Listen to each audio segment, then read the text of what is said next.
ராதையும் கிருஷ்ணரும் என்றால் இந்து சமயத்தில் பக்தியும் காதலும் கலந்த ஆன்மீக சின்னமாக பார்க்கப்படுகிறது. உலகம் முழுவதும் பகவான் கிருஷ்ணரை வழிபடுகிறவர்கள் இருந்தாலும் கிருஷ்ணரின் அருகில் நிற்கும் நித்திய சக்தி ராதையை பிரித்து பார்க்க முடியாது என்று அனைவரும் நம்புகின்றனர். ஏனெனில் ராதையும் கிருஷ்ணரும் இருவரும் சேர்ந்தால்தான் அந்த தெய்வீக பூரணத்தை நாம் உணர முடியும்.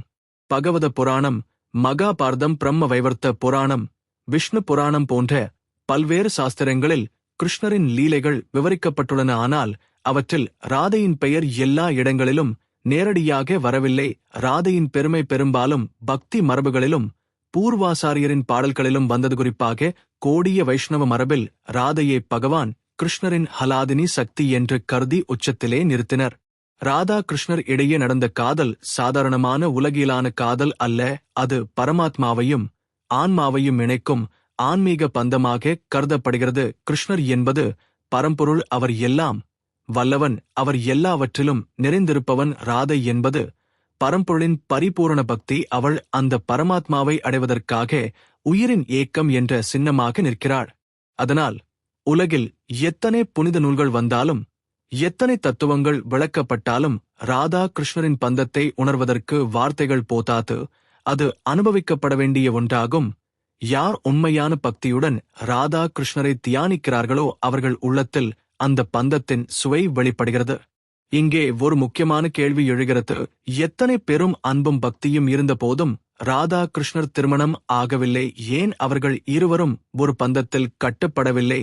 ஏன்? இந்த கேள்வி 1000 ஆண்டுகளாக பக்தர்களின் மனதில் வந்து கொண்டே இருக்கிறது. இதற்கான பதில் சாதாரணமாக சொல்ல முடியாது. அது ஆன்மீக ரகசியங்களிலும் தத்துவங்களிலும் புராண அடிப்படையிலும் மறைந்திருக்கிறது. இந்த பாட்காஸ்டில் நாம் அதை ஆழமாக ஆராயப் போகிறோம். வரலாறும் புராணமும் தத்துவமும் கவிதையும் பக்தியும் அனைத்தையும் இணைத்து ராதா கிருஷ்ணரின் பந்தத்தின் உண்மை முகத்தை காண்போம். வரலாறு மற்றும் புராணங்கள். ராதையும் கிருஷ்ணரும் பற்றிய வரலாறு முழுவதும் புராணங்களிலும் பக்தி இலக்கியங்களிலும் நமக்கு கிடைக்கிறது. கிருஷ்ணரின் வாழ்க்கை குறித்து மிக விரிவாக விவரிக்கும் நூல்கள் பகவத புராணம், விஷ்ணு புராணம், மகாபாரதம் போன்றவை. ஆனால் இந்த நூல்களில் கிருஷ்ணரின் பாலிய கால லீலைகளில் ராதையின் பெயர் குறைவாகவே காணப்படுகிறது. ஆனால் பிந்தைய காலத்தில் குறிப்பாக கோடிய வைஷ்ணவ மரபிலும் பக்தி இயக்கங்களிலும் ராதையின் பெயர் மிகவும் உயர்ந்த இடத்தில் வந்தது. இதன் மூலம் நாம் புரிந்து கொள்ள வேண்டியது என்னவென்றால், ராதை என்பது ஒரு சாதாரண வரலாற்று நபராக மட்டும் இல்லாமல் பக்தி யோகத்தின் உச்சத்தை அடையாளப்படுத்தும் தெய்வீக சக்தியாக கருதப்படுகிறார். பிரஜையில் கிருஷ்ணரின் பாலியல் லீலைகள்.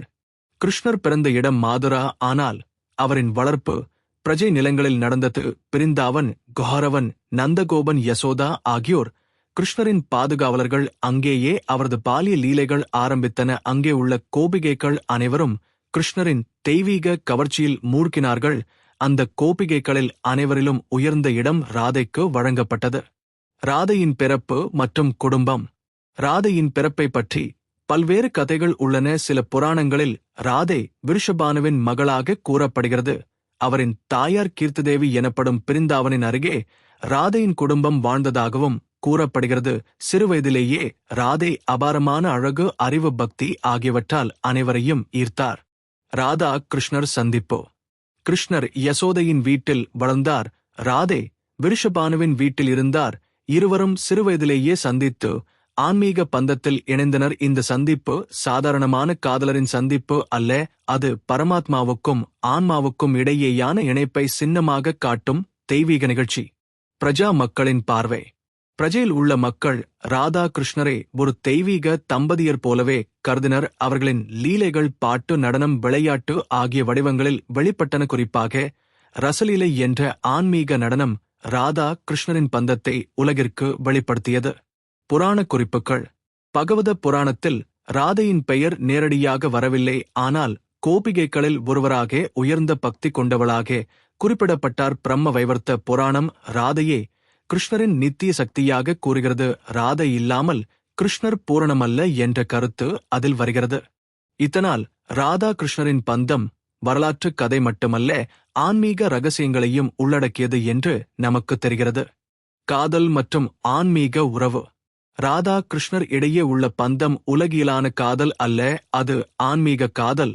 அது ஆன்மாவுக்கும் பரமாத்மாவுக்கும் இடையிலான ஒன்றிணைவு என்பதை சின்னமாக காட்டுகிறது. கிருஷ்ணர் என்பது பிரபஞ்சத்தின் ஆதாரம், எல்லா உயிர்களின் உள்ளார்ந்த பரமாத்மா. ராதை என்பது அந்த பரமாத்மாவை அடைவதற்காக எங்கும் ஆன்மாவின் வடிவம். எனவே இவர்களின் பந்தத்தை புரிந்து கொள்ளும்போது அது சாதாரண மனிதர்களின் காதல் கதை என எண்ணக்கூடாது. அது பரபிரம்மத்தின் சித்தாந்தத்தை வெளிப்படுத்தும் ஆன்மீக நிகழ்ச்சி, தெய்வீக அன்பின் வெளிப்பாடு. ராதையின் கிருஷ்ணரிடம் கொண்ட அன்பு சுயநலமற்றது, அது உலகியலான ஆசை நோக்கமற்றது. ராதையின் ஒரே நோக்கம் கிருஷ்ணரின் சந்நிதியில் இருக்க வேண்டும், அவரை நினைத்து அவருடன் ஒன்றிணைந்து பரவச நிலையை அடைய வேண்டும் என்பதே அந்த அன்பு மட்டும் அல்ல, அது பரமபக்தி, அன்பின் உச்சநிலை, பரபக்தி. வேதாந்தத்திலும் பகவத புராணத்திலும் அன்பின் மிக உயர்ந்த நிலையை பரபக்தி என்று கூறுகிறார்கள்.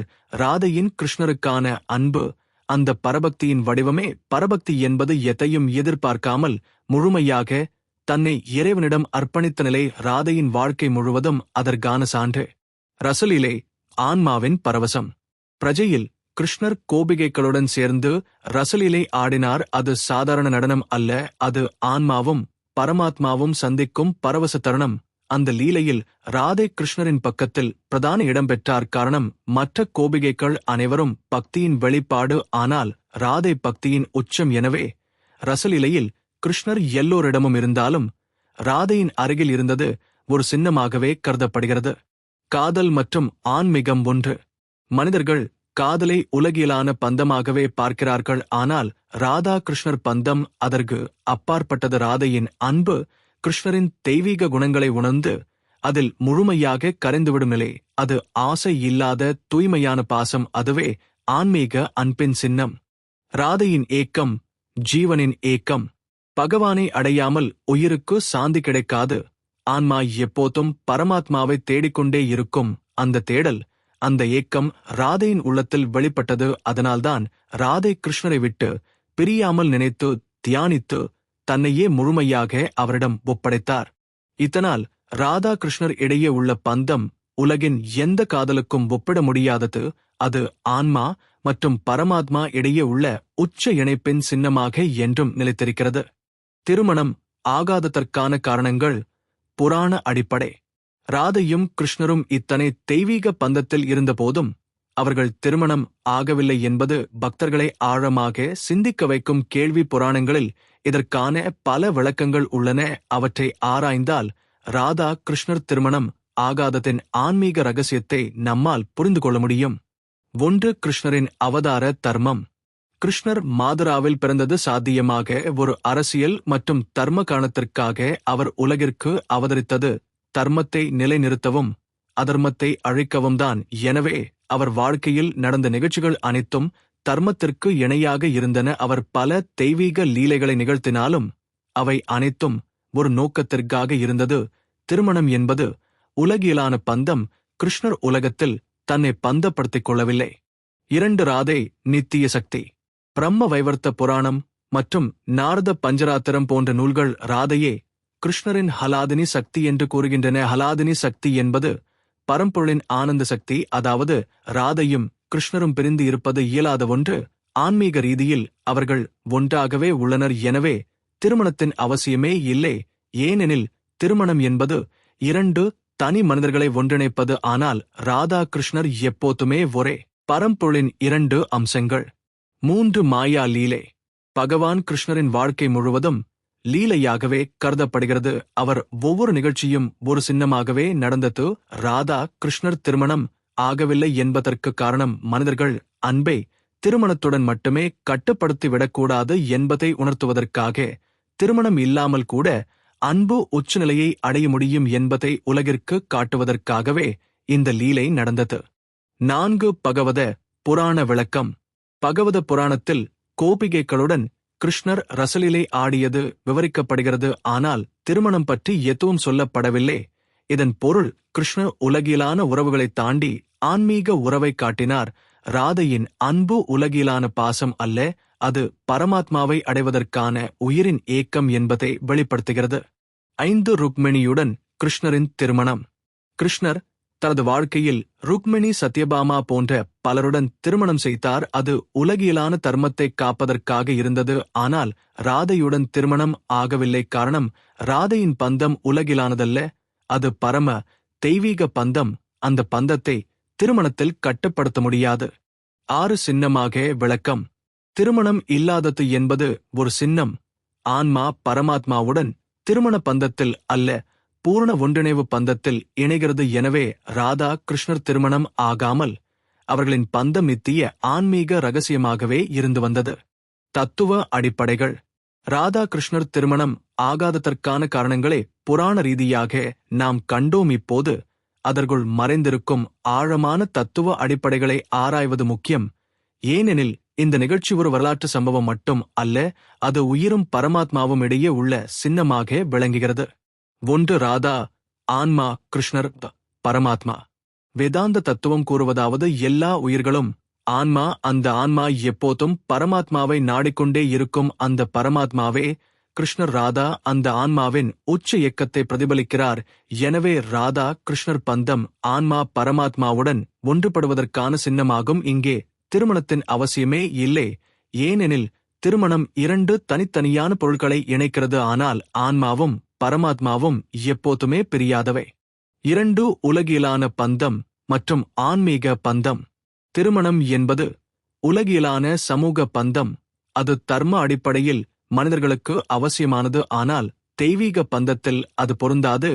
கிருஷ்ண உலகிலான உறவுகளுக்கு அப்பாற்பட்டவர். ராதையின் அன்பும் உலகிலானது அல்ல, அது பக்தியின் பரிபூர்ண வடிவம். எனவே அவர்கள் உறவு திருமணத்தை தாண்டிய ஆன்மீக பந்தமாகவே விளங்குகிறது. 3. பரம அன்பு, அஹைதகி பிரேமா.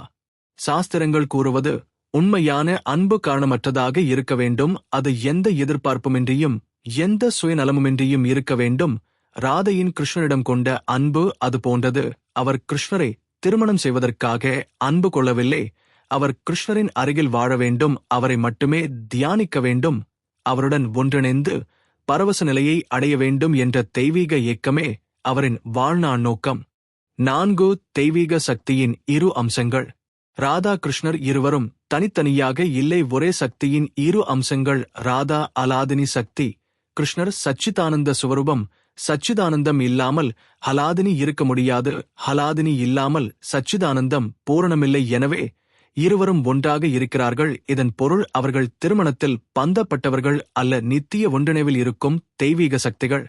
5. பக்தி யோகத்தின் உச்சம். பக்தி யோகத்தில் ஆன்மா இறைவனிடம் சேர்வதே உயர்ந்த நிலை. அந்த நிலையை சின்னமாக காட்டுவதற்காகவே ராதா கிருஷ்ணர் திருமணம் ஆகவில்லை. திருமணம் என்றால் மனிதர்கள் அதை ஒரு கட்டுப்பாடு என நினைத்து விடுவார்கள். ஆனால் உண்மையில் அன்பு எந்த கட்டுப்பாடுகளும் இல்லாமல் பரமபூரணத்தில் கரைய வேண்டும் என்பதை உலகிற்கு உணர்த்தியது. 6. திருமணம் தாண்டிய பந்தம். மனிதர்களுக்கு திருமணம் ஒரு புனித பந்தம். ஆனால் ராதா கிருஷ்ணரின் பந்தம் அதை தாண்டி செல்லும் அன்பின் உச்சமாகும். அது சொல்லப்படுவதில்லை, அது அனுபவிக்கப்பட வேண்டியது. ராதையின் பக்தி கிருஷ்ணரின் தெய்வீக குணங்களை தியானித்து அதில் முழுமையாக ஒன்றிணைந்து விடுமில்லை.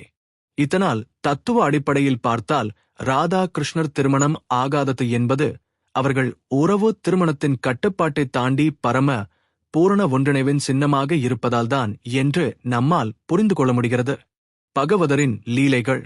கிருஷ்ணரின் வாழ்க்கை முழுவதும் லீலைகளால் நிரம்பியுள்ளது. அவற்றை சிந்திக்காமல் பகவானின் உண்மை முகத்தை அறிய முடியாது. கிருஷ்ணர் என்றால் லீலைகள். கிருஷ்ணரின் ஒவ்வொரு செயலிலும் பிரபஞ்ச ரகசியம் ஒளிந்திருக்கிறது. அதில் ராதையுடன் நிகழ்ந்த லீலைகள் மிகவும் ஆழமானவை. உலகியலான காதல் போல தோன்றினாலும் உண்மையில் அது ஆன்மீக ரகசியங்களால் நிரம்பியது. 1. கோபிகைகளின் காதல். பிருந்தாவனில் வாழ்ந்த கோபிகைகள் அனைவரும் கிருஷ்ணரின் தெய்வீக கவர்ச்சியில் ஈர்க்கப்பட்டனர். கிருஷ்ணர் யசோதையின் இல்லத்தில் வளர்ந்த சிறுவனாக இருந்தாலும் அவர் சாதாரண சிறுவன் அல்ல, பிரபஞ்சம் முழுவதும் நிறைந்திருக்கும் பரமாத்மாவின் அவதாரம். அந்த தெய்வீக சக்தியை உணர்ந்த கோபிகைகள் அனைத்தையும் விட்டுவிட்டு கிருஷ்ணரிடம் ஈர்க்கப்பட்டனர். கோபிகைகளின் காதல் உலகியலான ஆசை இல்லாதது. அவர்கள் தங்கள் குடும்பத்தையும் பந்தங்களையும் மறந்து கிருஷ்ணரின் அருகில் செல்ல நினைத்தனர். காரணம், அவர்களுக்குள் அந்த பரமசக்தி வெளிப்பட்டது. ஆன்மா பரமாத்மாவை அடைய விரும்புவது போல கோபிகைகள் கிருஷ்ணரை அடைய ஏங்கினார்கள். 2 ராதையின் பிரதான இடம். எல்லா கோபிகைகளிலும் ராதைக்கு மிக உயர்ந்த இடம் வழங்கப்பட்டது. மற்றவர்கள் அனைவரும் பக்தியின் வெளிப்பாடு என்றால் ராதை பக்தியின் உச்சநிலை என கருதப்பட்டார்.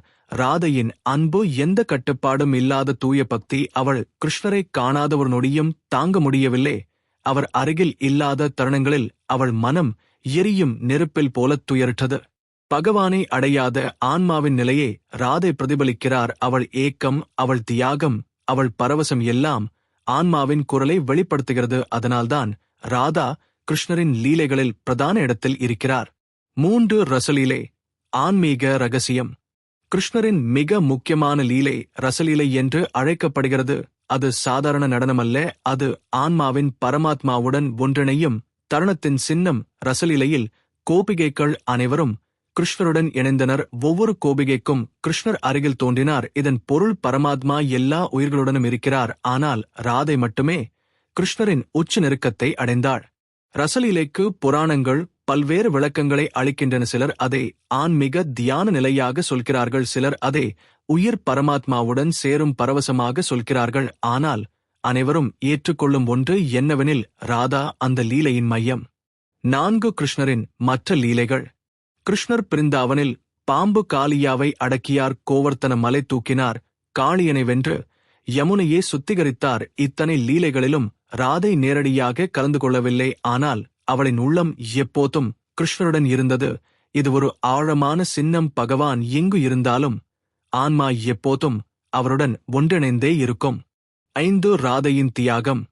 கிருஷ்ணர் மாதராவுக்கு சென்றபோது ராதை பிருந்தாவனில் தங்கிவிட்டாள். அது உலகியலான பார்வையில் பார்க்கும்போது துயரமாக தோன்றலாம். ஆனால் ஆன்மீக பார்வையில் அது ஒரு பெரிய சின்னம். கிருஷ்ணர் உடலால் தூரத்தில் இருந்தாலும் ராதையின் உள்ளத்தில் அவர் எப்போதும் இருந்தார். இதன் பொருள் பகவான் வெளியில் தூரமாக இருந்தாலும் அவர் உள்ளத்தில் எப்போதும் நிறைந்திருப்பார் என்பதே. 6 பகவானின் நோக்கம்.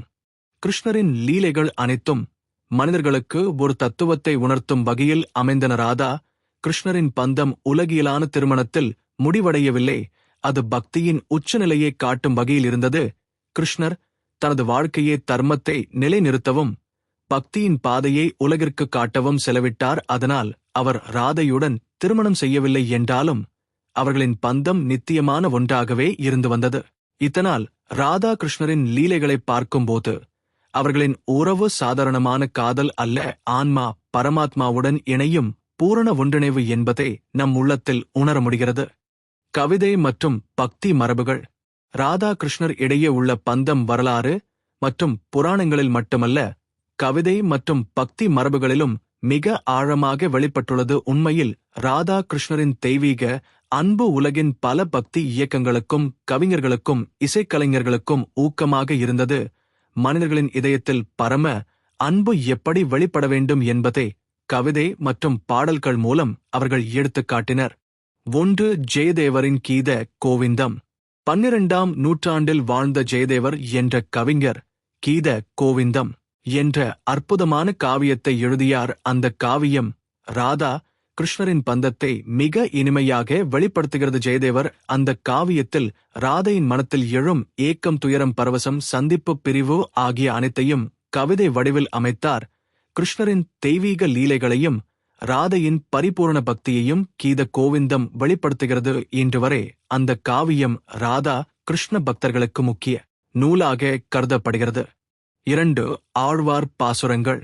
தென்னிந்திய வைஷ்ணவ மரபில் ஆழ்வார்கள் எழுதிய பாசுரங்களில் கிருஷ்ணரின் பாலிய லீலைகள் பல இடங்களில் வருகிறது. நம்மாழ்வார் பெருமாள் திருவாய்மொழியில் கிருஷ்ணரின் குணங்கள், அவரின் கவர்ச்சி, அவர் மீது பக்தர்களுக்கு எழும் ஏக்கம் பற்றி பாடியுள்ளார். இங்கு ராதையின் பெயர் நேரடியாக வராத போதும் கோபிகைகளின் பக்தி மற்றும் அவர்களின் ஏக்கம் ராதையின் சின்னமாகவே கருதப்படுகிறது. 3 சங்கீத மரபில் ராதா கிருஷ்ணர்.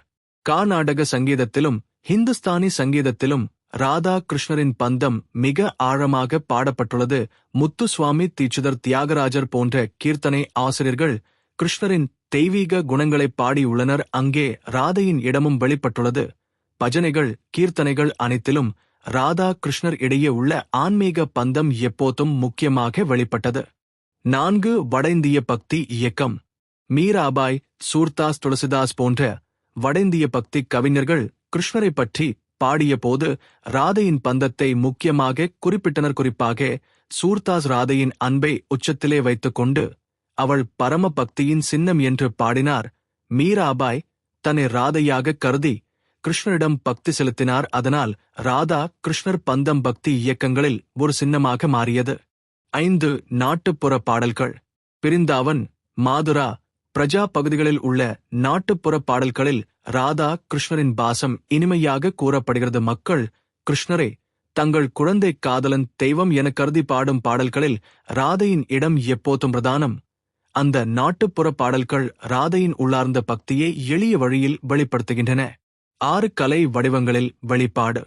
பரதநாட்டியம், கதக், ஓடிச்சி போன்ற இந்திய நாட்டிய கலை வடிவங்களில் ராதா கிருஷ்ணரின் பாசம் கதைகளாகவும் நடனமாகவும் வெளிப்படுத்தப்படுகிறது.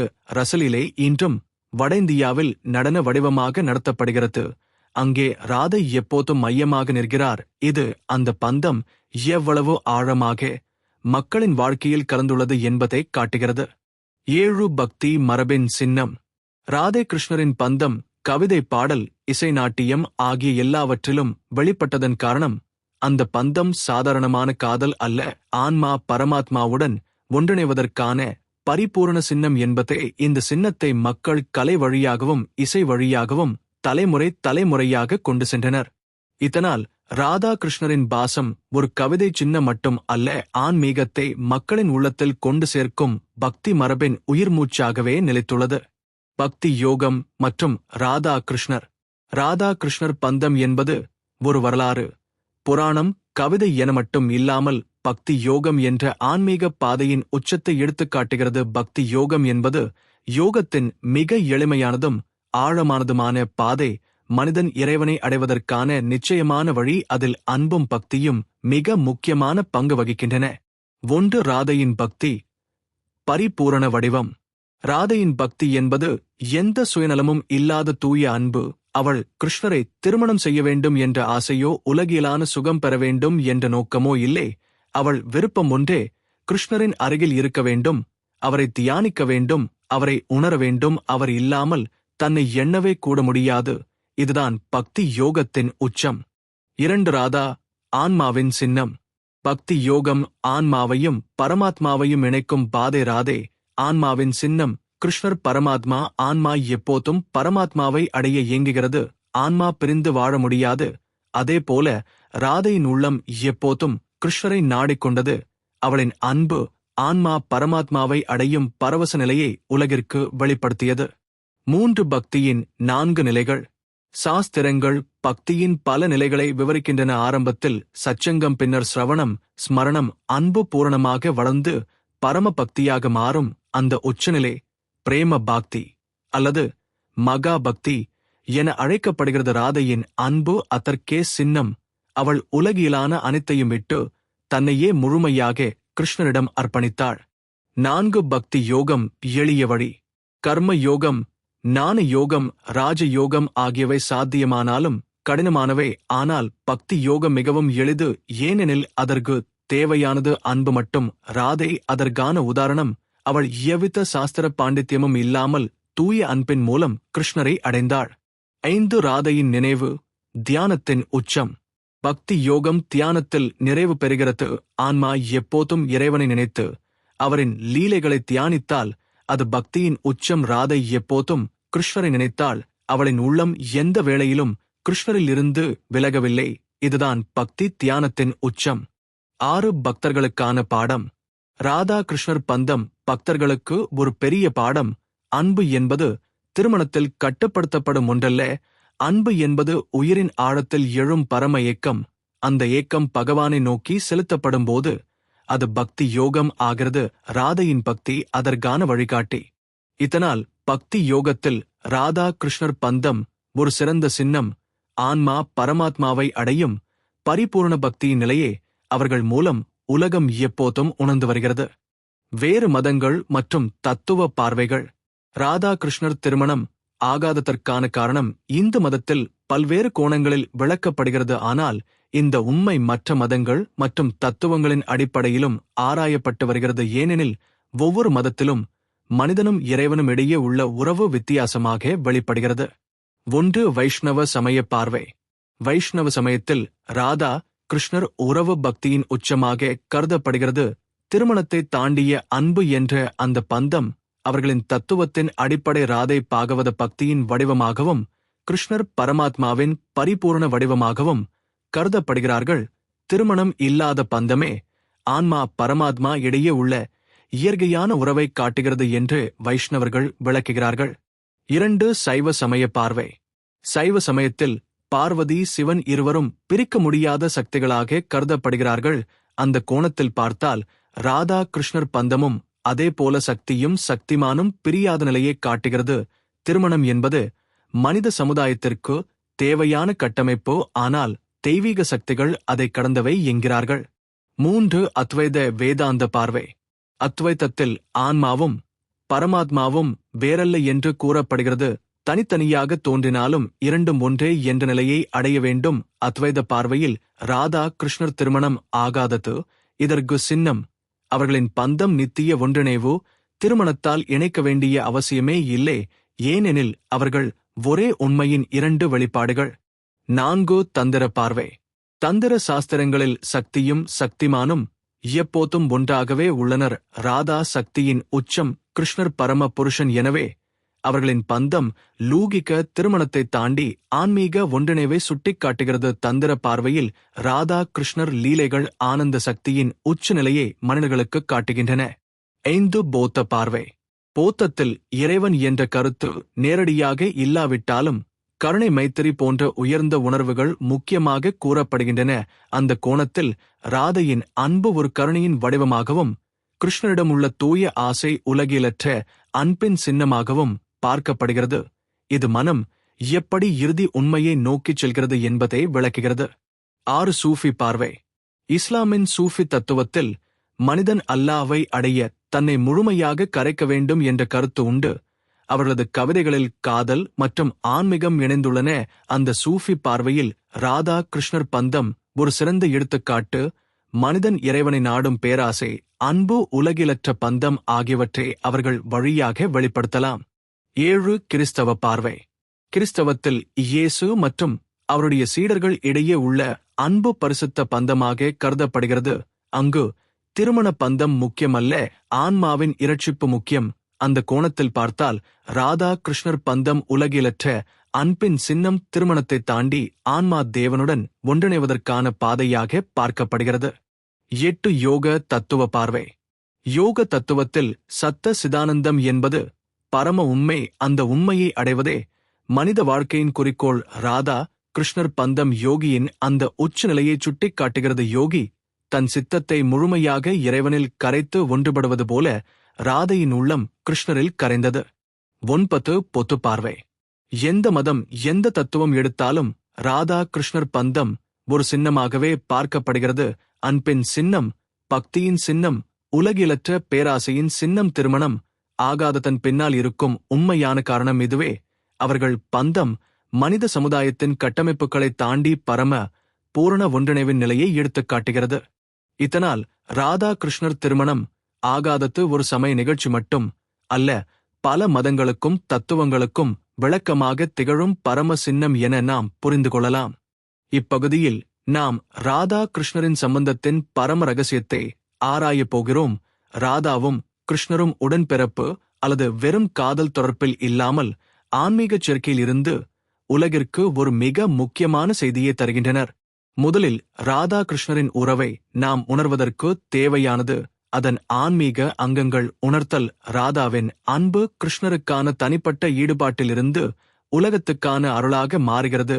அன்பு என்பது சோதனை, தனிமை, வெளிப்பாடு என பல நிலைகளில் வெளிப்படும்போது அது பரம சந்தோஷத்தை தரும் என்பது ராதா கிருஷ்ணரின் சம்பந்தத்தில் தெளிவாக தெரிகிறது. அன்பின் உச்சநிலை என்றால் அன்பு பொருள், உருவம், உடல் எல்லா கட்டுப்பாடுகளையும் மீறி ஆன்மீக ஆனந்தத்தை நோக்கி செல்லும் நிலை. இது ஒரு பொது திருமண உறவில் காண முடியாத தன்மை. இது ராதாவை தனிப்பட்ட காதலியானவள் என்றும் கிருஷ்ணரை பரம ஆன்மீக காதலாகவும் மாற்றுகிறது. உலகத்தில் பலரும் காதல் என்பது திருமணம் அல்லது உடல் உறவு மூலம் நிறைவேறும் என நினைக்கின்றனர். ஆனால் ராதா கிருஷ்ணரின் உறவு காட்டுவது உண்மையான அன்பு என்பது எல்லா முற்போக்குகளையும் கடந்ததும் ஆன்மீகத்தின் உயர்த்திலே அமைகிறது என்பது. திருமணம் ஆகாததின் பரம ரகசியம் ராதா கிருஷ்ணரின் உறவு உலகில் எந்தவொரு பொது வழிமுறைகளுக்கும் அடிப்படையாக இல்லை. ராதா திருமணம் செய்யவில்லை என்பது தனிப்பட்ட விருப்பம் அல்ல, அது ஒரு உயர்ந்த ஆன்மீக திட்டம். இது உலகிற்கு அன்பின் சரியான மாறாத பரம்பொருள் நிலையைக் காட்டும். அதனால் கிருஷ்ணர் மற்றும் ராதா ஒருவருக்கொருவர் ஆன்மீகத்தில் இணைந்து இருந்தாலும் உலகின் கண்களில் அந்த இணைப்பு தோற்றமில்லாமல் இருப்பது அவர்களது அன்பின் பரம ரகசியம் ஆகிறது. இந்த பகுதியின் மூலம் நாம் உணர வேண்டியது உண்மையான அன்பு என்பது பிறர் பார்வையில் அல்ல, உடல் உறவுகளில் அல்ல, ஆன்மீக உயர்வில் உள்ளது என்பது. இது ராதா கிருஷ்ணரின் உறவில் வெளிப்படுகிறது. உலகில் உள்ள காதல் பற்றிய புரிதல்களை மீறி நாம் உள்ளே ஒரு அன்பின் உண்மை நிலையை காண வேண்டும் என்பதே இப்பகுதியின் முக்கிய பாடம்.